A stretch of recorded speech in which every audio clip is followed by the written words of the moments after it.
গৌরহ পশ্যন্যাত্মবৃন্दैः শ্রীলক্ষ্মী বিজয়োৎসবम् শ্রুত্বা গোপীরসোল্লাসम् হৃष्ट्वा প্রেম্ণা নরতः সহ।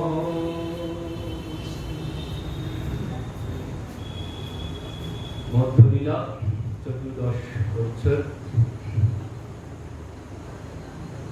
তো এখানে কবিরাজ গোস্বামীপাদ বর্ণনা করছেন গৌরহ পশ্যন্য আত্মবৃন্दैঃ শ্রীলক্ষ্মী বিজয় উৎসবম শ্রুত্বা গোপীরুল্লাসম শ্রুত্বা গোপীরসোল্লাসম হৃष्ट्वा প্রেম্ণাননরতঃ সহ। গৌরহ পশ্যন্য আত্মবৃন্दैঃ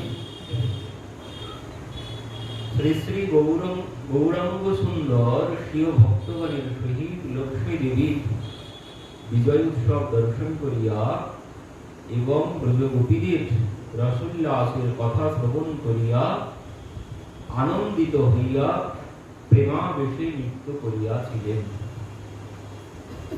তাহলে এখানে কি আছে? গৌরহ পশ্যন্য আত্মবৃন্दैঃ লক্ষ্মী বিজয় উৎসব। লক্ষ্মী দেবী যে হীরা পঞ্চমী রথের পঞ্চমী থেকে লক্ষ্মী দেবী প্রভুকে খুঁজতে বার হয়, সেই প্রসঙ্গে বর্ণনা করছে এখানে শ্রুত্বা গোপীর রসোল্লাসম। তার মধ্যে আবার গোপীদের রসোল্লাসের কথা শ্রবণ করিয়া মহাপ্রভু অত্যন্ত আনন্দে নৃত্য করিয়াছিলেন। তো সেই প্রসঙ্গ এখানে কবিরাজ গোস্বামীপাদ বর্ণনা করেছেন মধ্যলীলা চতুর্দশ পরিচ্ছদে। জয় জয় নিত্যানন্দ জয় দ্বৈতধন্য জয় জয় গৌরচন্দ্র কৃষ্ণ চৈতন্য জয় জয় শ্রীবাস আদি গৌর ভক্তগণ জয় শ্রোতাগণ যার গৌর প্রাণধন জয় জয় গৌরচন্দ্র শ্রীকৃষ্ণ চৈতন্য জয় জয় নিত্যানন্দ জয় দ্বৈত ধন্য। আর কার জয় দিচ্ছে? জয় জয় শ্রীবাস আদি গৌর ভক্তগণ জয় জয় শ্রোতাগণ যার গৌর প্রাণধন। তার জয় দিচ্ছেন কবিরাজ গোস্বামীপাদ।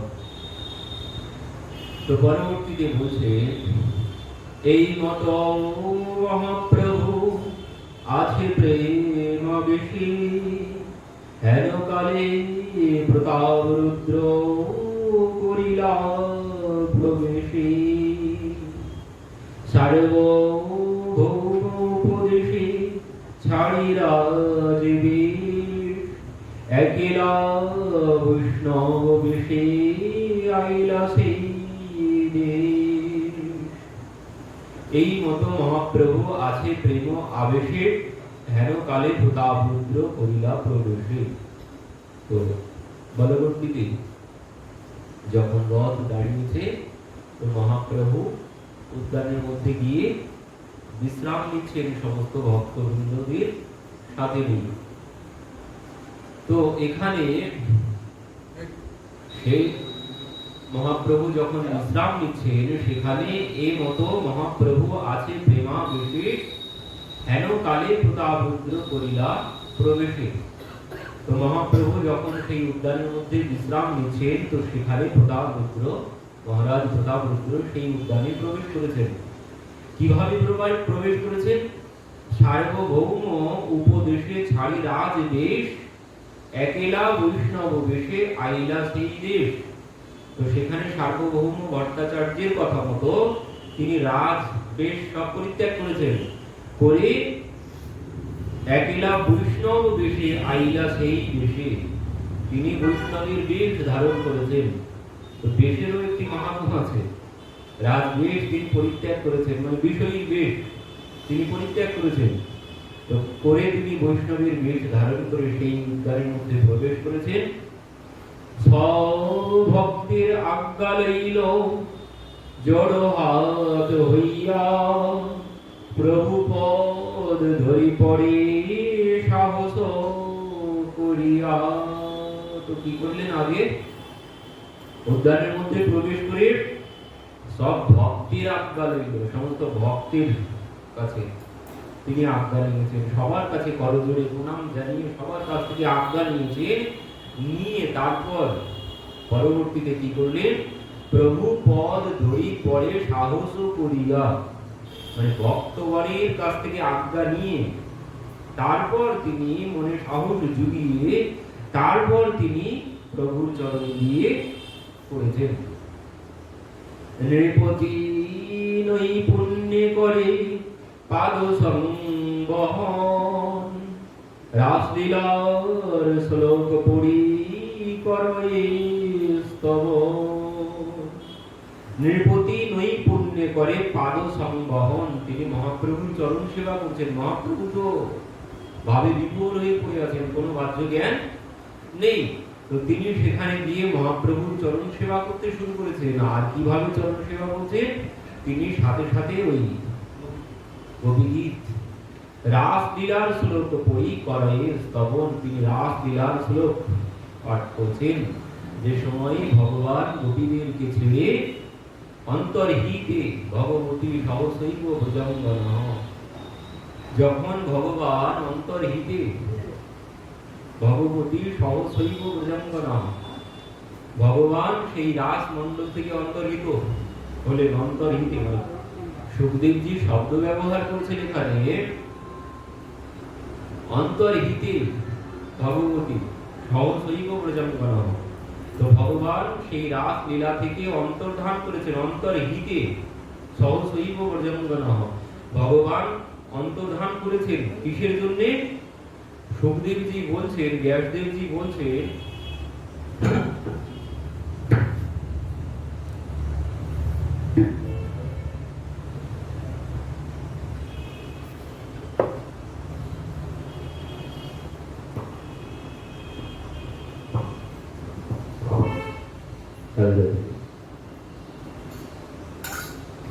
অন্তর্হিতে ভগবতী সহসৈব ভুজঙ্গন, ভগবান অন্তর্হিত হয়েছেন।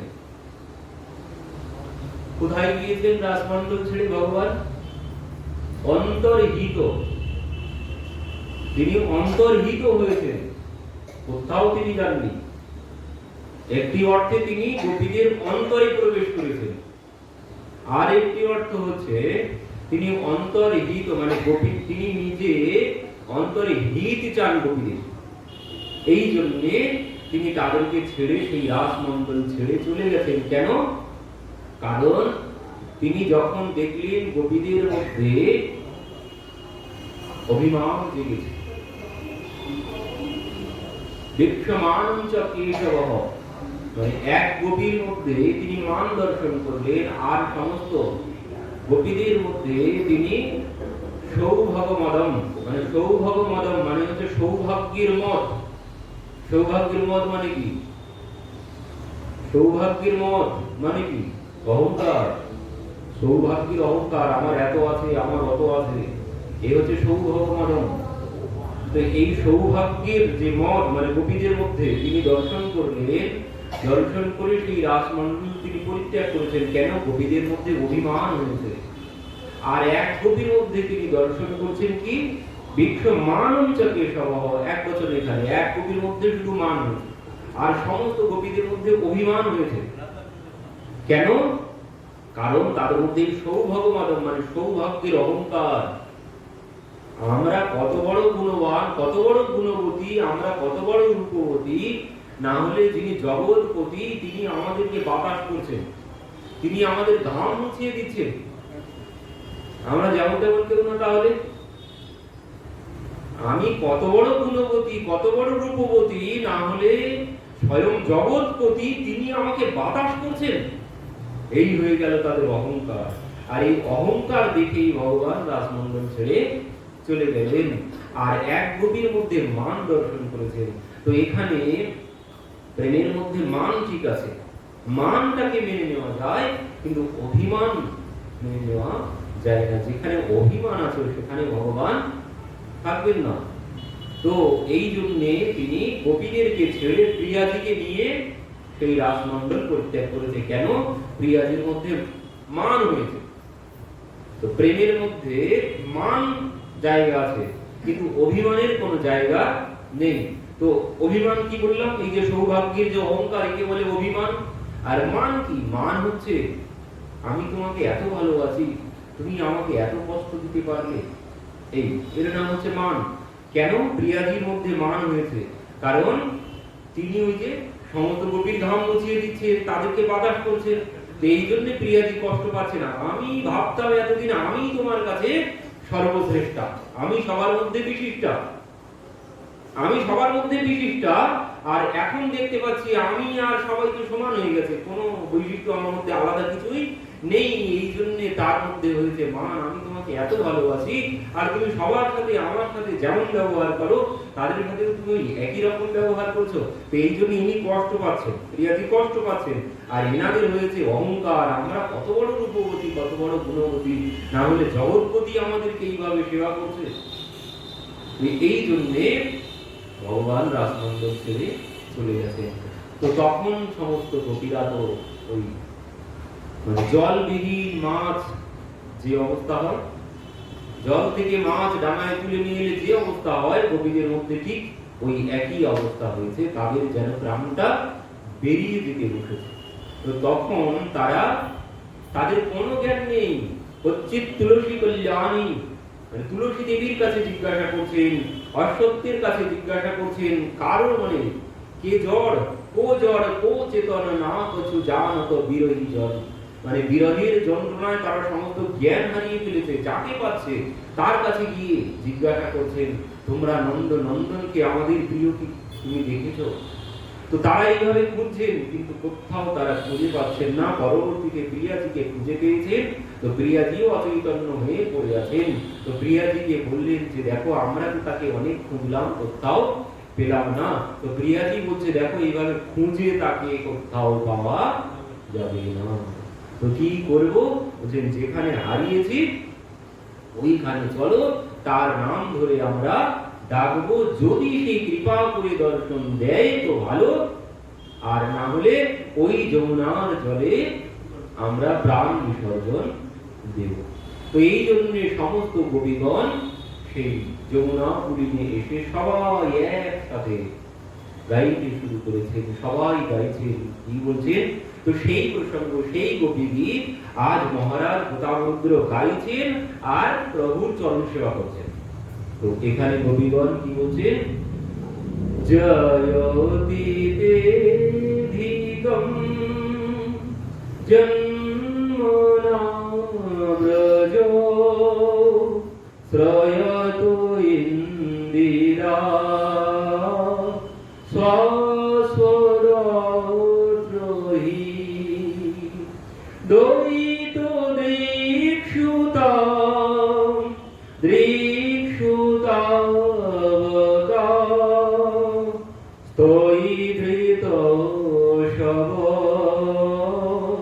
স্তবিচিন্বতি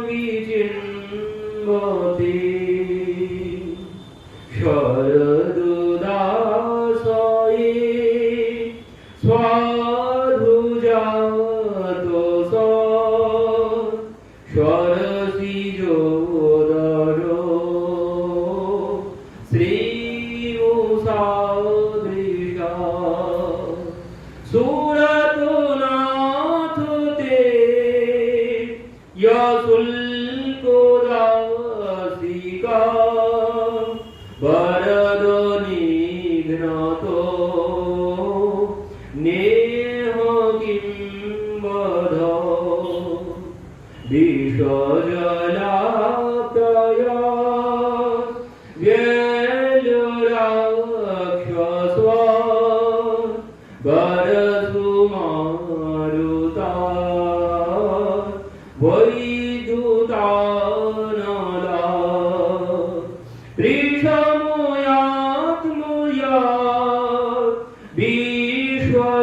वृषभूते वयं रक्षितामो नो खलु गोपिका नन्दनो भवान् अखिलो देहिनां यन्तरात्मग्रे विखनो सार्थितो विश्वगुप्तये सखौ देवान् स्वात्युताङ्कुले विरोचिता भयं वृष्णिधूर्यते चरणमीयुषां संसृते भया करशरोरुहं कान्तकामदं शिरसि देहिना श्रीकराग्रहम् व्रजजनार्तिहन् वीरजोषितं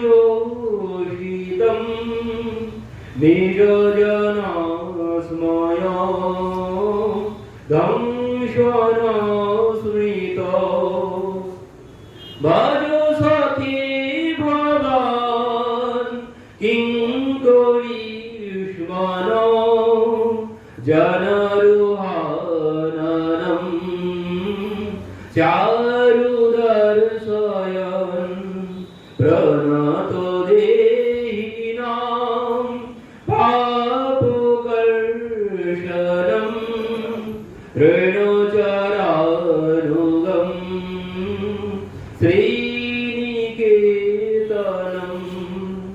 फणिफलार्पितं ते पदाम्बुजो कृणुकुचे सुनो कृन्दिरीश्वयं मधुरया गिरा बल्गुवाक्यया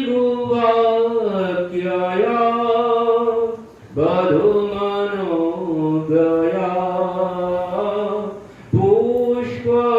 पुष्परेक्ष्वनो विधिकरीरिमा वीरमुयति राधारसिधुना याप्ययास्वनो तव कथामृतं तव्यो जीवनं कविभिरीडितं कल्मषापोहम् श्रवणमङ्गलं श्रीमदाद्यतं भुवि गृह्णन्ति ते भूरिदा जना শুনিতে শুনিতে প্রভুর সন্তোষ অপার বলো বলো বলি উচ্চে বলেন বারবার তবু কথামৃতম শ্লোক রাজা যেই পড়িল উঠি প্রেমাবেশে প্রভু আলিঙ্গন দিল কলি পাবন অবতার চৈতন্য মহাপ্রভু কি জয়। তো বলছেন মহারাজ যখন এই তব কথামৃতম তপ্ত জীবনম কবিভিরীড়িতম কল্মষাপহম শ্রবণ মঙ্গলম শ্রীমদাদ্যতম ভুবি গৃহন্তি তে ভুরিদা জনম। এই শ্লোক যখন মহারাজ পাঠ করেছেন মহাপ্রভু সঙ্গে সঙ্গে উঠিয়া প্রেমাবেশে প্রভু আলিঙ্গন দিল, মানে জড়িয়ে ধরেছেন মহারাজকে। কে গাইছেন? আর কোনো বিচার প্রভুর মধ্যে নেই। কি বলছেন? তুমি মোরে বহু দিলে অমূল্য রতন, মোর কিছু দিতে নাহি দিনু আলিঙ্গন। বলছেন তুমি বড় অমূল্য রতন আমাকে দান করেছো, এই কবি গীত শ্রবণ করিয়ে তো আমার দেওয়ার মতো কিছু নেই সম্পদ, তো আমি তোমাকে আলিঙ্গন দিলাম। এত বলি সেই শ্লোক পড়ে বারে বার, দুই জনার অঙ্গে কম্প নেত্রে জলাধার। বলছেন দুইজনাই এবার মহাপ্রভু প্রতাপরুদ্রের সাথে গাইতে শুরু করেছেন, দুইজনাই কাঁদছেন, দুইজনার মধ্যেই অষ্টসাত্ত্বিক বিকার আজ জেগে উঠেছে। তো মহারাজ এখানে সুখদেবজি কি বলছেন একটু আস্বাদন করি আমরা।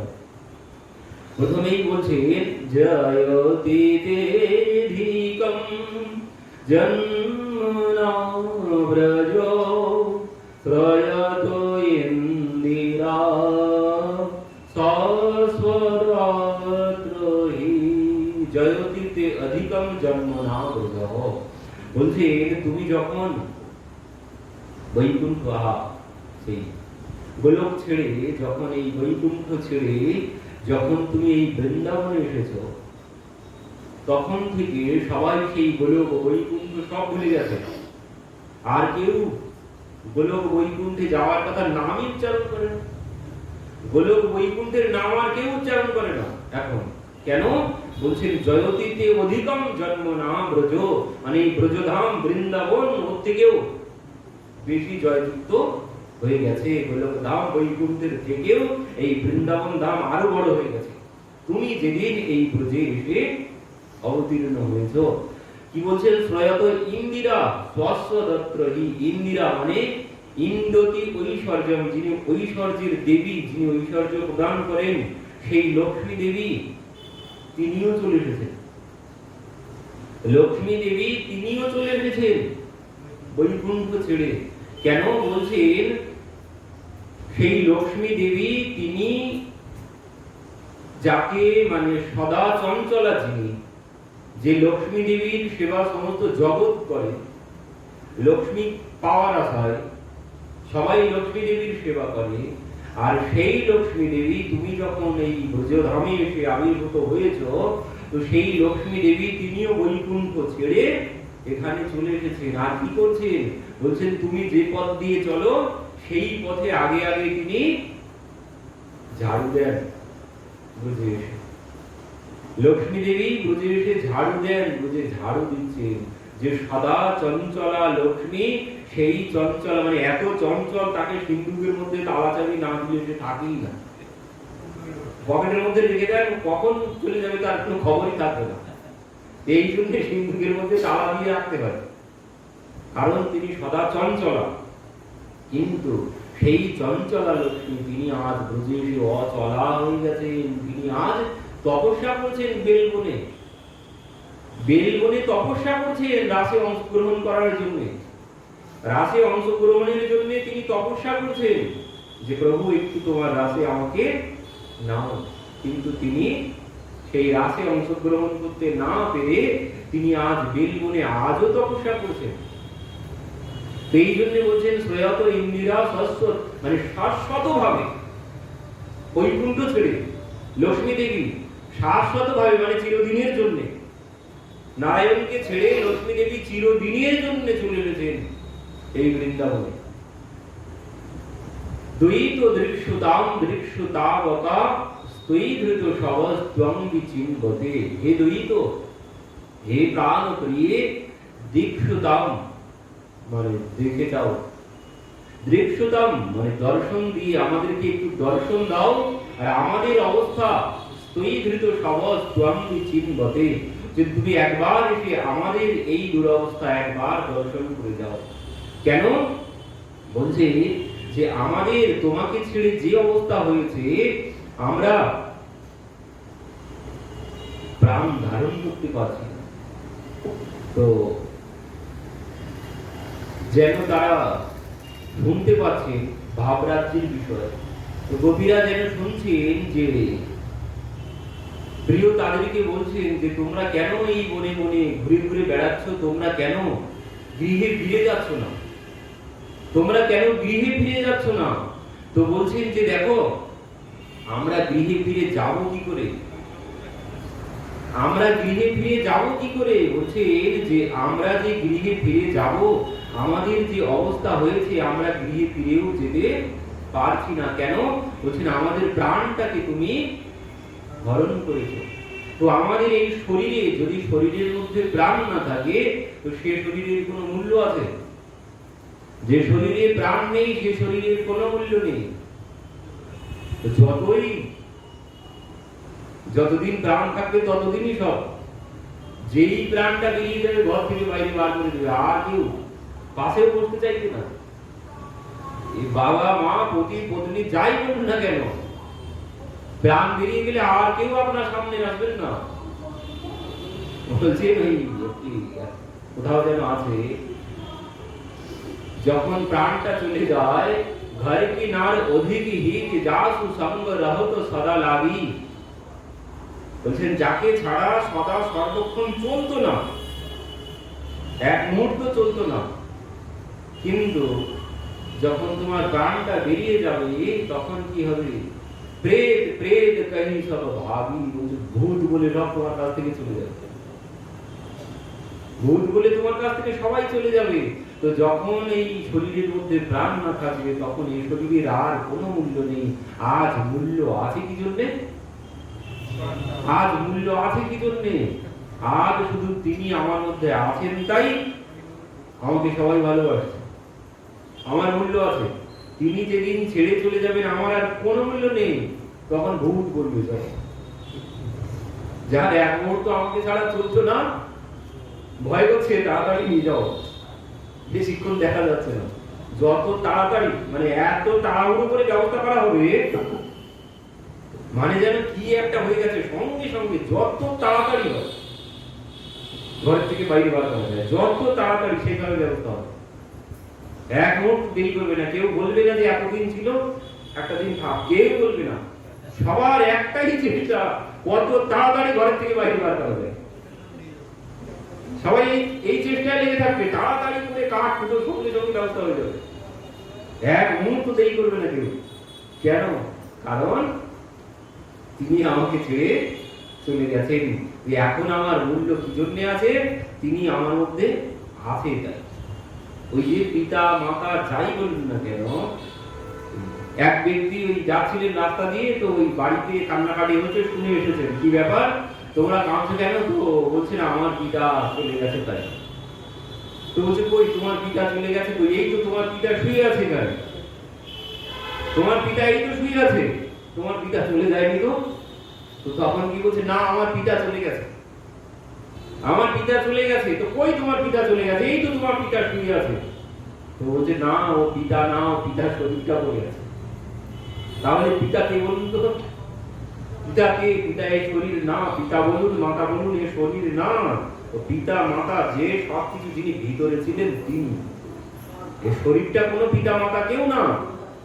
এই শরীরের মধ্যে উনি যতক্ষণ আছেন ততক্ষণ আমি পিতা মাতা। উনি ছেড়ে চলে গেলে এই শরীরে আর কেউ বলবে না যে পিতা পড়ে থাকলে, বলবে না যে পিতা পড়ে আছে, কেউ বলবে না যে পিতা চলে গেছে। পিতার শরীর পড়ে আছে তবু বলবে যে আমার পিতা চলে গেছে। কেন? কারণ সেই জগৎ পিতা আছে তাই আমার মূল্য আছে। তিনি আমাকে ছেড়ে চলে গেলে আর আমার কোনো মূল্য নেই। তো বলছেন দেখো আমরা, তুমি যে বলছো আমাদেরকে গৃহে ফিরে যেতে, আমরা কি করে গৃহে ফিরে যাব? কেন? বলছেন আমাদের প্রাণ তো তুমি, আর আমাদের প্রাণ তুমি, আর সেই প্রাণ ছাড়া কি শরীর চলতে পারে? তো তুমি একবার এসে আমাদেরকে দর্শন দিয়ে আমাদের প্রাণ রক্ষা করো। কি বলছেন? স্বরদুদাসয়ে স্বরুজাত স্বরশিজোদর শ্রীমুষাদৃশা সুরতনাথতে অশুল্কদাসিকা বরদনিগ্নত নেহ কিম্বদ। তো বলছেন আমি তোমাদের কখন তোমাদের প্রাণ হরণ করলাম? আমি কখন তোমাদের প্রাণ হরণ করলাম? ভগবান বলছেন, গোপীরা বলছে তুমি আমাদের প্রাণ হরণ করেছো, তো প্রাণ ছাড়া এই শরীর গৃহে যাবে কি করে? তো ভগবান বলছেন আমি তোমাদের প্রাণ কখন হরণ করলাম? তখন তার উত্তরে গোপীগণ বলছেন, শরদু দাস হয়ে সাধু জাত সৎ সরসী যো দর শ্রী মুষাদৃশা। বলছেন শরদু দাস হয়ে সাধু জাত সৎ, মানে ওই সরোবর, সরোবরের শোভা হচ্ছে পদ্ম, নীল সরোবর, আর সেই নীল সরোবরের শোভা কি, সরোবরটি সুন্দর, ঠিক আছে, সেই সরোবরে যখন পদ্ম ফুটবে তখন আর সরোবরের দিকে কারোর নজর যাবে না, নজরটা সবাই পদ্মের মধ্যেই যাবে। তো যেভাবে একটি পদ্ম সরোবরের সমস্ত শোভা চুরি করে, সরোবরের সমস্ত শোভা চুরি করে, হরণ করে একটি পদ্ম, ঠিক তেমন সুরত নাথ হতে অশুল্ক দাসিকা বরদ নিঘ্নতঃ নেহ কিম্বদহ। বলছেন তোমার শরীর নীল সরোবর, সরোবর যেমন নীল জল, ঠিক তোমার শরীরটাও সরোবরের মতো নীল, আর সেই সরোবরের মধ্যে কি তোমার ওই যে নয়ন পদ্ম, এই নয়ন পদ্ম আমাদের সমস্ত কিছু হরণ করে নিয়েছে। কি বলছেন, বরদ নিঘ্নতঃ নেহ কিম্বদহ, বলছেন সেই নয়ন দিয়ে তুমি আমাদেরকে হত্যা করেছ, তোমার নয়নে আমরা হত্যা হয়ে গেছি, তোমার নয়নের দ্বারা তুমি আমাদের প্রাণটাকে হরণ করে নিয়েছো। কারণ একটি সরোবরের শোভা যদি পদ্ম হরণ করতে পারে, আর তোমার তো সবটাই নবকঞ্জলোচন কঞ্জ মুখকর কঞ্জারুণম, সবাই মানে প্রভুর সমস্ত অঙ্গ পদ্মের সাথে তুলনা করা হয়েছে, সমস্ত অঙ্গ, নবকঞ্জলোচন করকঞ্জ মানে হস্তটাও পদ্মের মতো, মুখটাও পদ্মের মতো, নয়নটাও পদ্মের মতো, সবকিছু, চরণটাও পদ্মের মতো, সমস্ত কিছু পদ্মের সাথে তুলনা করা হয়েছে। তো আমাদের মতো অবলা রমণী তাদের প্রাণ হরণ করবে না, কি হয়? তো আমাদের প্রাণটাও তুমি হরণ করে দিয়েছো। তো পরবর্তীতে বলছে বিষ জলাপ্যায়া ব্যলোরাক্ষস বরসুমারুতা বৈদুতানলা। তো বলছে তুমি যে আমাদেরকে এইভাবে কষ্ট দেওয়ার জন্য সেদিন বাঁচিয়েছিলে, সেদিন তুমি কেন বিষ জলাপ্যায়া ব্যলোরাক্ষস বরসুমারুতার বৈদুতানলা ঋষম আত্মজাত বিশ্ব তো ভয়াত ঋষভ দেবয়ং রক্ষিতাম। বলছেন আর এই যন্ত্রণা দেওয়ার জন্য সেদিন সেই কালির থেকে সেই বীর জল পান করে আমরা তো সব প্রাণ হারাতাম, তো সেদিন তুমি কেন আমাদের প্রাণ রক্ষা করেছিলে? সেদিন ইন্দ্র তো আমাদের সবাইকে ঢুকিয়ে মারতে চেয়েছিল, মরে যেতাম, আজ এই যন্ত্রণা, এই বিরোধের যন্ত্রণা সহ্য করতে হতো না, তো সেদিন তুমি কেন বাঁচিয়েছিলে? সেদিন আমাদের বনে দাবানলে সব আগুন ধরে পুড়ে যেত, তো আমরা সেদিন সবাই প্রাণ হারাতাম, কিন্তু তুমি সেদিনও প্রাণ রক্ষা করেছিলে। তো কেন প্রাণ রক্ষা করেছিলে? আজ এইভাবে বিরহের যন্ত্রণা দিয়ে আমাদেরকে বধ করার জন্য।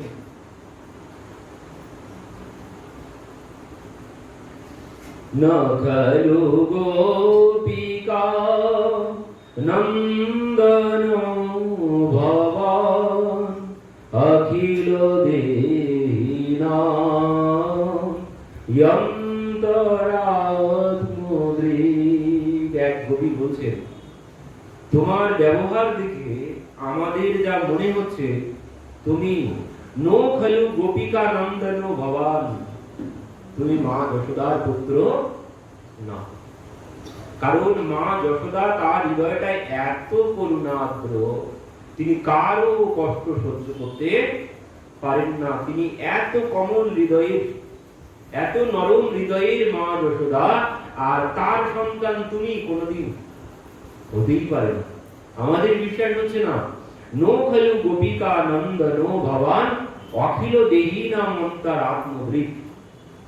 এই যে নো খলু গোপিকা নন্দন ভবান, বলছেন তুমি মা যশোদার সন্তান না, তুমি নন্দ মহারাজের পুত্র হতে পারো, তুমি নন্দ মহারাজের পুত্র হতে পারো, কিন্তু মা যশোদার সন্তান তুমি নও।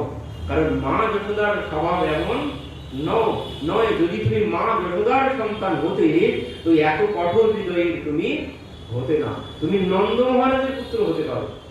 কেন বলছে, একটি গল্প শুনুন। নৌখালু গোপিকা নন্দন ভবান, তো বলছেন একজন ওই শেঠজি ছিলেন, তো সেই শেঠজি কাছে একজন কাজ করতেন শেঠজির বাড়িতে। তো সেই ব্যক্তি শেঠজিকে বলছেন, শেঠজি আমার কন্যার বিবাহ, তো আপনি যদি আমাকে 20,000 টাকা ধার দিতেন তো খুব ভালো হতো। তো শেঠজি বলছেন, ঠিক আছে, আগামী কাল তোমাকে দেব। তো সে পরের দিন গিয়েছে। শেঠজি বলছেন, দেখো আজ তো আমি খুব ব্যস্ত, তুমি আগামী কাল এসো, আমি আজ দিতে পারছি না। তো ঠিক আছে, কখন আসবো? শেঠজি 10টা 12টার সময় এসে। তো দিন আবার এসেছেন 12টার সময়। শেঠজি যদি টাকাটা দিতেন, ও তুমি সেই টাকা চলে এসেছো, তোমার কন্যার বিবাহ, কিন্তু আমি তো আজ খুব ব্যস্ত, আমার তো একদমই সময় নেই, আমি তো আজ পাচ্ছি না, তুমি আগামী কাল এসো। চলে গেছে। পরের দিন আবার এসেছেন, বলছেন, শেঠজি আপনি টাকা দেবেন বলেছিলেন, ও তুমি সেই টাকা নিতে এসেছো, কিন্তু আমার তো আজ একদমই সময় নেই, আমি তো উঠতেই পারছি না কাজ ছেড়ে। তো তুমি এক কাজ করো, তুমি আগামীকাল এসো, আগামীকাল আমি তোমাকে টাকা দিয়ে দেব। তো তখন সেই ব্যক্তি বলছে, শেঠজি আমি বুঝতে পেরেছি, আপনি টাকা কিছুতেই দেবেন না, আপনি আমাকে টাকা কিছুতেই দেবেন না, আমি যদি 30 দিনও আসি আপনি টাকা আমাকে দিতেই পারবেন না। তো কেন? বলছে শেঠজির নাম হচ্ছে নন্দন, নন্দন শেঠ। তো বলছেন, আদৌ নকারহ পরতৌ নকারহ মধ্যে নকারহ হতৌ দকারহ। কি বলছে? প্রথমে নন্দন না, প্রথমে নন্দন, আর একটি মাত্র দানের দ আছে, সে দয়ের মাথায় আবার দন্তান্ন চেপে আছে। প্রথমে না দন্তান্ন, পরে একটা দানের দ আছে, তো তার মাথায় দন্তান্ন বসে আছে, আবার শেষেও দন্তান্ন। তো আমি বুঝতে পেরেছি আপনি কিছুতেই দান দিতে পারবেন না, কারণ আপনার মধ্যে দানের কোনো শক্তি বেঁচে নেই, কারণ এই নকার আপনার দানের শক্তি সম্পূর্ণরূপে কত মেরে ফেলেছে, আপনি কিছুতেই দেবেন না। তো এই অবস্থা কবিরা বলছেন, আমরাও বুঝতে পেরেছি তুমি ওই নন্দ মহারাজেরই ছেলে, ওই নন্দ মহারাজেরই ছেলে, না হলে তুমি এমন ব্যবহার করতে না, তুমি মা যশোদার ছেলে কোনদিন নও, মা যশোদার সন্তান তুমি যদি হতে, তাহলে আজ এমন কষ্ট তুমি আমাদেরকে দিতে না। অখিল দেহি নাম অন্তরাত্মদৃক, এক কবি বলছেন, ওরে সে তো আমাদের অন্তরে, সবার অন্তরে বাস করছে। আর এক কবি বলছেন, বিখন সার্থিত বিশ্বগুপ্তয়ে, বলছেন দেখ সে সবার অন্তরের মধ্যেই বাস করে। এক কবি বলছেন, তাই যদি হয় আমাদের অন্তরেও সে আছে, তাহলে আমাদের কষ্ট সে কেন বুঝতে পারছে না? সে যদি অন্তরাত্মদৃক মানে সবার অন্তরে বাস করে থাকে, তাহলে তো সে আমাদের অন্তরটাও জানতে পারছে, আমাদের কষ্টটাও তো সে বুঝতে পারছে, তাহলে কেন সে আমাদেরকে দর্শন দিতে আসছে না? আমরা এইভাবে বিরহের যন্ত্রণায় ছটফট করছি। আর এক কবি বলছেন, ওরে না না, বিখন সার্থিত বিশ্বগুপ্ত, এ অন্য কেউ না, একে তো ব্রহ্মা ডেকে এনেছে। বিখন মানে ব্রহ্মা, বিখন সার্থিত মানে ব্রহ্মা ডেকে এনেছেন বিশ্বগুপ্ত, মানে বিশ্ব রক্ষা করার জন্য, বিশ্বকে রক্ষা করার জন্য ব্রহ্মা তাকে ডেকে এনেছেন। সখো দেবান সত্যতাম বলে বলছেন, এ কারো সন্তান না, এ নন্দ মহারাজেরও সন্তান নয়, এ মা যশোদারও সন্তান নয়, এ আকাশের, এ আকাশ থেকে এসেছে, যে আকাশের সন্তান। এ যদি কারো সন্তান হতো তাহলে আমাদের কষ্ট সে বুঝতে পারতো। এ অন্তরাত্মদৃক নয়, যদি অন্তরাত্মদৃক হতো তাহলেও সে আমাদের অন্তর বুঝতে পারতো।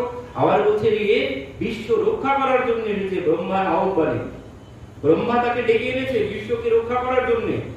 তো বলছেন, তাই যদি হয়, বিশ্ব রক্ষা করার জন্য যদি সে এসে থাকে, বিশ্ব রক্ষা করা তার কর্তব্য, তাহলে বিশ্বের বাইরে কি আমরা আছি? আমরা তো বিষের মধ্যে আছি, তো আমাদেরকে রক্ষা করাও তো তার কর্তব্যের মধ্যে পড়ছে। তাহলে কি করে বুঝবো যে সে বিশ্ব রক্ষা করার জন্য এসেছে? বিষয় হচ্ছে পরবর্তীতে বলছে বিরচিতা ভয়ম বৃষ্ণিধূর্জতে চরণ সরুরম সংশ্রিতের ভয়া করসরুরহম কন্ত্যোকামোদম সরসিদেহিন শ্রীকরাগ্রহম বিরচিত ভয়ম বিষ্ণুধূর্জতে চরণমীয়ূষম সংস্কৃতির ভয়াৎ। বলছে হে যদুবংশ শিরোমণি, তুমি অভয় দান করো সকলের কামনা পূর্ণকারী করকমল। তুমি যে করকমল দ্বারা লক্ষ্মী দেবীকে গ্রহণ করেছো, সেই করকমল শিরসি দেহিন শ্রী করগ্রহম।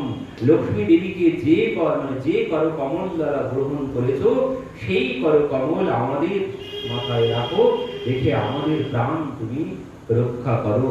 ব্রজ জনার্তিহন বীরযোষিতম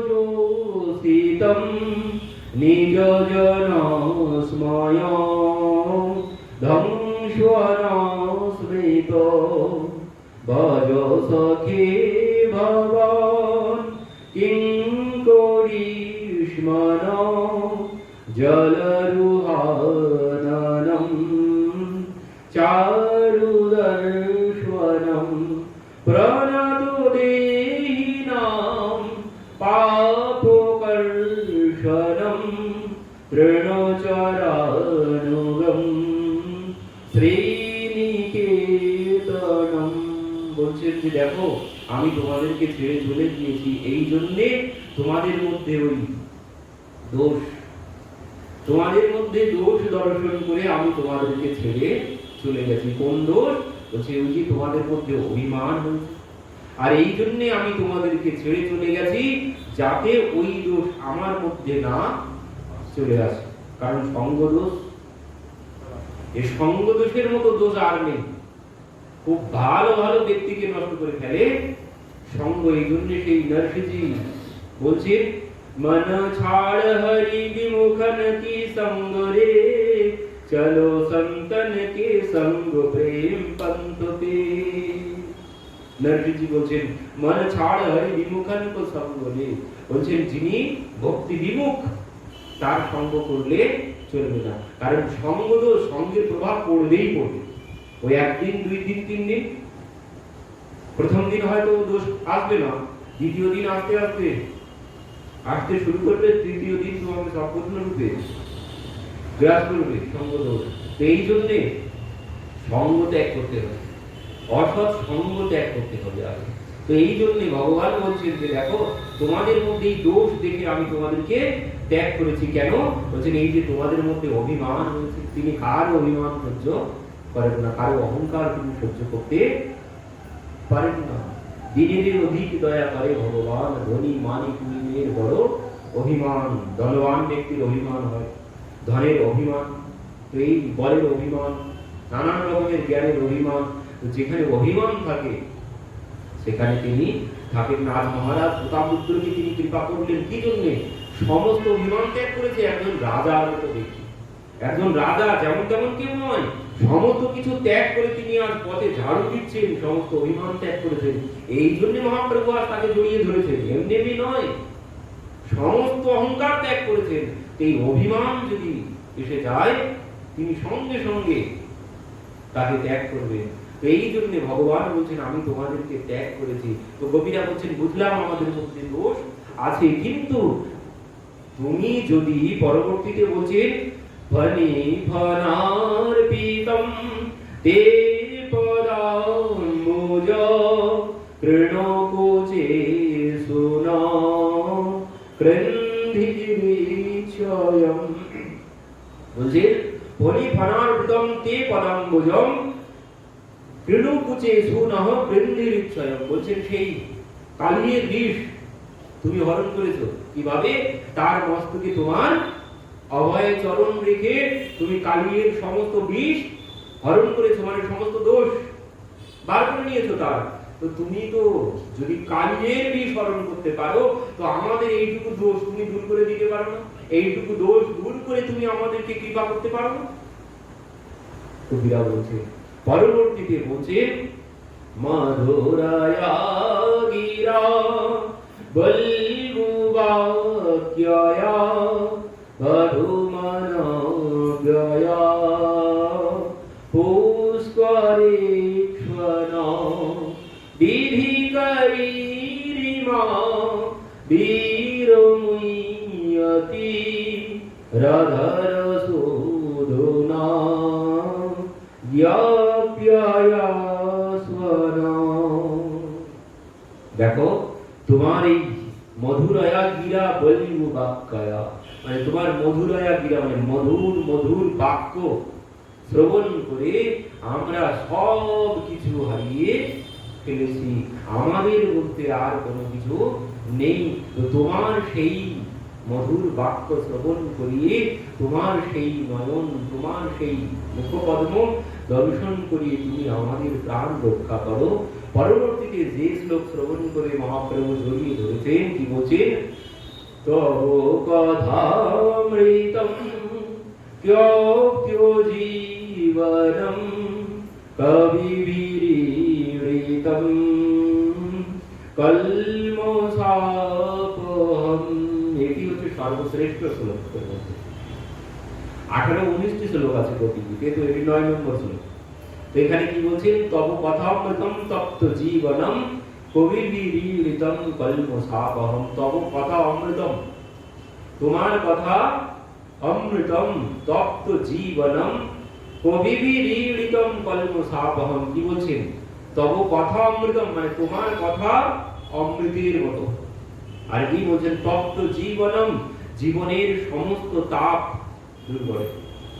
তোমার কথা জীবনের সমস্ত তাপ, যত রকমের দুঃখ কষ্ট যন্ত্রণা আছে, আদি দৈবিক বলুন, আধ্যাত্মিক বলুন, আর আদি ভৌতিক বলুন, যত প্রকারের দুঃখ আছে, এই কথামৃত শ্রবণ করলে সমস্ত যন্ত্রণা থেকে মুক্ত হওয়া যায়। তার থেকে বড় হচ্ছে কি বলছেন? এই কথামৃত কি করে? যে এই কথামৃত জীবনের তাপ তো দূর করে, আর কি হয় বলছেন? এই কথামৃতে যদি কেউ মন দিতে পারেন, এই কথামৃতে যদি কেউ একবার মন দিতে পারেন, তো কল্মষাপহম মানে ময়লা, কল্মষ মানে ময়লা, তো সমস্ত ময়লা পরিষ্কার করে দেবে। কল্মষাপহম। আর শ্রবণ মঙ্গল, মানে শ্রবণ করলেই, এ মানেটাকে কোনো কিছু বোঝার দরকার নেই, শুধুমাত্র শ্রবণ করলেই তোমার সমস্ত ময়লা পরিষ্কার হয়ে যাবে। কোন ময়লা? বলছেন সংসারের যত ময়লা, সুখ দুঃখের যত ময়লা জমেছে, সংসারের যত ময়লা জমেছে, সমস্ত ময়লা তোমার পরিষ্কার হয়ে যাবে। তাই সুখের ময়লা বলুন আর দুঃখের ময়লা বলুন। সুখেরটা আবার ময়লা হয় কি করে? ও সুখেরটাও ময়লা, সুখেরটাও আরো বেশি ময়লা। দুঃখটা যেমন ময়লা, আমরা দুঃখকেই ময়লা ভাবি, কষ্ট ভাবি, কিন্তু সুখটাও আরো বেশি কষ্ট। সংসারে যদি সুখ থাকে, তো ওটাই আর মানে বিষয় আর বিষ, বিষ আর বিষয়। বিষের বড় ভাই হচ্ছে বিষয়। বিষ দুইটি অক্ষর, আর বিষ হয় তিনটি হয়ে যাচ্ছে। তো বিষ আর বিষয়, সংসারকে কি বলা হয়? সংসার হচ্ছে সর্প। ভগবতী সুখী বলেছেন, সংসারকে সর্পের সঙ্গে তুলনা করেছেন। আর সেই সর্পের বিষ কি? সেই সর্পের বিষ হচ্ছে বিষয়। সংসার রূপী সর্পের বিষ হচ্ছে বিষয়। তো এই বিষ, দুঃখটাও যেমন বিষ, সুখটাও বিষ। কারণ বিষয়, বিষ কি করে? বিষ একটা জীবন নষ্ট করবে, বিষ একটা জীবন নষ্ট করবে। বিষ পান করলাম, এই শরীর গেল, কিন্তু বিষয় পান করলে কি হবে? মানে বিষের বড় ভাই, এই বিষয় পান করলে কত জন্ম যে যাবে, 84 লক্ষ জন্ম যাবে। এই জন্য বিষয় হচ্ছে বিষের বড় ভাই। বিষ পান করলে একটা জীবন যাবে, কিন্তু বিষয় পান করলে তোমার একদম 84 লক্ষ জন্ম সব চলে যাবে। একবার যদি বিষয়ের বিষ পান করে ফেলি তাহলে কি হবে? ওই সেই শেঠজির মতো হবে। শেঠজি বৃন্দাবনে যেতেই পারলেন না, মৃত্যুর পরে কি হলো? মৃত্যুর পরে শেঠজি কুকুর হয়ে জন্মগ্রহণ করলেন। পরবর্তীতে কি হলো? সেই কুকুর মরে ব্যাং হলো। তো এই যে এই চক্র, এই বিষয়ের চক্র, মানে বিষয়রূপী বিষ পান করেছে। তো বিষয়রূপী বিষ পান করলে এই 84 লক্ষ জনের চক্র এবার ঘুরতে হবে। তো তোমার 84 লক্ষ জন্ম শেষ করবে বিষয়ে। তাহলে বিষয় বিষের বড় ভাই হলো না? বিষ পান করলে একটা জীবন শেষ হবে, কিন্তু বিষয়ে তোমার একদম 84 লক্ষ, একবার বিষয় পান করলে তোমাকে একদম 84 লক্ষ জনই ঘুরাবে। তো এই জন্য বলছেন কল্ম সাপহম, এই কথামৃত কি করে? বলছেন যত বিষয়ের ময়লা জমেছে, সমস্ত ময়লা, সুখ দুঃখের সমস্ত ময়লা, বলছেন দুঃখটাও তো বরং ভালো, সুখের ময়লা আরো বেশি। সুখের ময়লা ওইভাবেই ঘোরাবে তোমাকে ওই শেঠজির মতো। মানে সংসারে বিষয়ের সুখ যদি বেশি পেয়ে যায়, শেঠজিকে এত বললেন যে শেঠজি বৃন্দাবনে চলুন, কতবার 4-5 বার এসেছেন দেবর্ষী নারদ। ইনি বিষয়ের মধ্যে এমন ডোবার ডুবেছেন, যেতেই পারলেন না। এই বিষয়ের বিষ পান করার জন্য তিনি একদম ওই পুনরূপী জন্মনম পুনরূপী মরণম পুনরূপী জন্ম জন্ম, এই বারবার জন্মগ্রহণ, বারবার মৃত্যুবরণ, এই চক্রেই পড়ে গেছে। তো একটি কথা বলি, মানে বিষয় যদি কারো অনুকূল হয় বুঝবেন সমস্যা আছে, বিষয় যদি প্রতিকূল হয় তো জানবেন ভাগ্য খুব ভালো। বিষয় যদি অনুকূল হয় তাহলে বুঝবেন কপালে খুব দুঃখ আছে, আর বিষয় যদি প্রতিকূল হয় জেনে নেবেন ভগবানের বড় কৃপা হয়েছে। মানে সংসারে, যার সংসারে বড় মাখামাখি আছে বুঝবেন কপালে খুব দুঃখ আছে। যার সংসারে কেউ কোনো পাত্তা দেয় না, ছেলেও পাত্তা দেয় না, মেয়েও পাত্তা দেয় না, পত্নীও পাত্তা দেয় না, পতিও পাত্তা দেয় না, তাহলে জেনে নেবেন ভগবান তাকে বড় কৃপা করেছে। আর যার মানে সবাই গলা জড়িয়ে ধরেছে বুঝবেন তার কপাল বড় খারাপ, তার কপাল বড় খারাপ। যাকে সবাই গলা জড়িয়ে ধরে রেখেছে তার প্রতি শেঠজির মতো হবে, আর যাকে কেউ পাত্তা দেয় না সেই হচ্ছে ভাগ্যবান। হয়তো একটু কষ্ট হচ্ছে, কিন্তু জানবেন আগামীতে মহাসুখ অপেক্ষা করছে, কারণ এদের থেকে মোহ সরে আসবে। যখন কেউ তোমাকে পাত্তা দেবে না, ওদের প্রতি আর কোনো মোহই থাকবে না। আর মোহ যখন না থাকবে তাহলে তো আর কোনো সমস্যাই থাকলো না। যার মোহ বেশি, মানে যাকে সবাই গলা জড়িয়ে ধরে থাকে, মৃত্যুকালে সে কাউকে বলতে পারবে না, ওদের কথা চিন্তা করতে করতেই মৃত্যুবরণ করবে। আর পরবর্তীতে ওই জড় ভরতের মতো, রাজর্ষি ভরতের মতো ওই অবস্থা হবে। কিন্তু যাকে সংসারে কেউ পাত্তা দেয় না সেই মহাভাগ্যবান, মৃত্যুকালে তার ওই সমস্ত বিষয়ের চিন্তন হবে না, কারণ সে সংসারে লাথি খেয়েছে, তার দিক থেকে মন সম্পূর্ণ উঠে গেছে। তো যে সংসারের লাঠি খাচ্ছে বারবার, সেই হচ্ছে সংসারে বড় ভাগ্যবান। বুঝবেন ভগবান তাকেই কৃপা করেছেন। বলুন রাধে রাধে। তো এখানে বলছেন মধুরায়া কাহা তব কথামৃতম তপ্ত জীবনম। তো এবার বলছেন তোমার জীবনের যত রকমের তাপ আছে, সংসারে যত প্রকারের তাপ আছে, সমস্ত তাপ সব দূর হয়ে যাবে।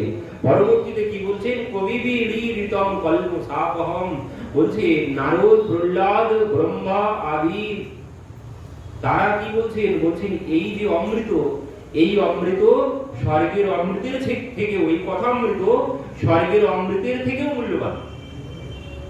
স্বর্গের যে অমৃত আছে সেই অমৃতের থেকেও এই কথামৃত মূল্যবান। কেন মূল্যবান? বলছেন স্বর্গের অমৃত যারা পান করে তারা তো আরো বিষয়ের মধ্যে ডুবে যায়, সেখানে ভোগ, স্বর্গে ভোগ ছাড়া কোনো কিছু নেই। তো সেই স্বর্গের অমৃত পান করলে ওই ভোগের মধ্যে পড়ে সে আরো বেশি করে বিষয়ের মধ্যে, সে আরো বেশি করে ওই ক্ষীণে পূর্ণে মৃত্যু লোকম বিশন্তি, ও আর বৈকুণ্ঠ যাওয়ার হবে না যদি কেউ স্বর্গে গিয়ে স্বর্গের অমৃত পান করে। কিন্তু এই কথামৃত, যে এই কথামৃত তোমাকে আর ওই স্বর্গ নরকের চক্রে আর ঘোরাবে না, এই কথামৃত বলছেন, এই কথামৃত এখন তো আনন্দ দেবেই, এই কথামৃত এখন তোমাকে আনন্দ দেবেই, মৃত্যুর পরে আর তোমাকে এই জন্ম মৃত্যু চক্রে আর তোমাকে ঘুরতে হবে না, পরবর্তীতে তোমাকে পরমানন্দ দান করবে ভগবান পাইয়ে দেবে। এই জন্যে এই কথামৃত স্বর্গের অমৃতের থেকেও মূল্যবান। এই জন্যে বলছেন শ্রবণ মঙ্গলম শ্রীমদাদ্যতম, বলছেন শ্রবণ মঙ্গলম, এই শ্রবণ করলেই মঙ্গল হবে, মানে বোঝার দরকার নেই, শুধুমাত্র কর্ণে যাওয়ার সাথে সাথে এ কেমন মঙ্গল, যে এখন মঙ্গল শ্রবণ করছি এখন মঙ্গল, এর মতো নেশা আর নেই। যদি কেউ এই নেশায় ডুব দিতে পারে, যদি কেউ এই নেশায় ডুব দিতে পারে, সমস্ত বিষয়ের টেনশন সব দূর হয়ে যাবে যতক্ষণ শ্রবণ করবে, কোনো টেনশন থাকবে না। যতক্ষণ এই কথা শ্রবণ কীর্তন করব ততক্ষণ একদম সমস্ত বিষয়ের চিন্তা থেকে সমস্ত টেনশন, যারা টেনশন দূর করার জন্য নেশা করে, ও নেশা তো তোমাকে আরো নিচের দিকে নামাবে, কিন্তু এই নেশা যদি কেউ একবার মন দিতে পারে, যতক্ষণ শ্রবণ কীর্তন করবে ততক্ষণ সম্পূর্ণরূপে নেশাগ্রস্ত হয়ে থাকবে, কোনো টেনশন তোমার মধ্যে আসবে না। এই যতক্ষণ এখানে বসে থাকি কোনো কিছু কিন্তু আর নেই, কিন্তু যেই এখান থেকে নেমে যাবো সঙ্গে সঙ্গে আবার কুয়াশার মতো সব গ্রাস করবে, কিন্তু যতক্ষণ এখানে আছি ততক্ষণ একদম পরিষ্কার, কোনো টেনশন কোনো কিছু নেই, এমনই বিষয়। এই জন্য বলছেন এই শ্রবণের সাথে সাথে মঙ্গল, তার পরবর্তীতে মৃত্যুর পরেও এই পরম মঙ্গল, তখন পরমানন্দ ধাম পাইয়ে দেবে এই কথা। তো এই জন্য বলছেন এই শ্রবণ মঙ্গলম, এই শ্রবণ করলেই তোমার মঙ্গল হবে।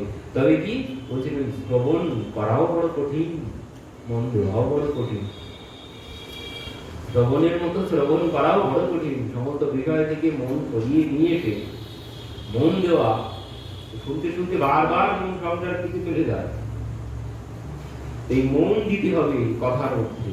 আর মন কখন আসবে, যে ওই মন আসবে প্রেম ভক্তি, শ্রবণ করতে করতে শ্রবণ কীর্তন করতে করতে যখন প্রেম ভক্তি লাভ হবে তখনই এর সম্পূর্ণরূপে আনন্দ, শ্রবণের যে আনন্দ সম্পূর্ণরূপে তখনই আস্বাদন হবে যখন প্রেম ভক্তি লাভ হবে। তার আগে সম্পূর্ণরূপে যদি বারবার মানে কানেকশন ছিন্ন হয়ে যায়, একটু শুনলাম আবার মন অন্য জায়গায় চলে যায়, আবার একটু শুনলাম আবার মন অন্য জায়গায় চলে গেল, তাতে সম্পূর্ণ আনন্দ পাওয়া যায় না।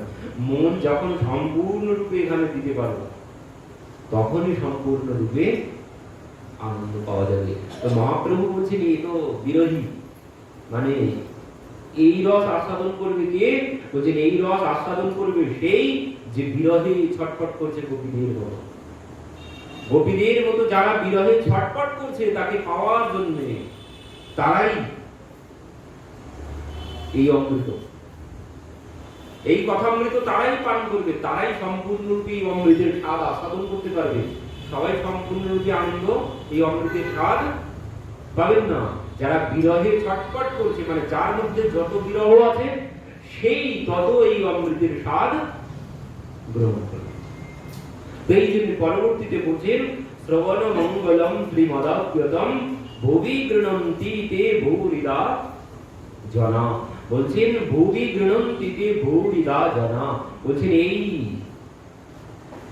ভুবি গৃণন্তি তে মানে সংসারে কীর্তন করেন বা যারা এই সংসারে এই কথা কীর্তন করেন, এই সংসারে যারা এই কথা শ্রবণ করান, যারা এই কথা কীর্তন করেন তাদের মতো ভূরিদা মানে বড় দানী আর এই জগতে কেউ নেই। তারাই হচ্ছে এই জগতের সর্বশ্রেষ্ঠ দানী, যারা এই কথা অমৃত জগতে বিলিয়ে মানে বিতরণ করে বেড়াচ্ছেন, তারাই হচ্ছে এই জগতের সর্বশ্রেষ্ঠ দানী গোপীরা বললেন। তো আজ এখানেই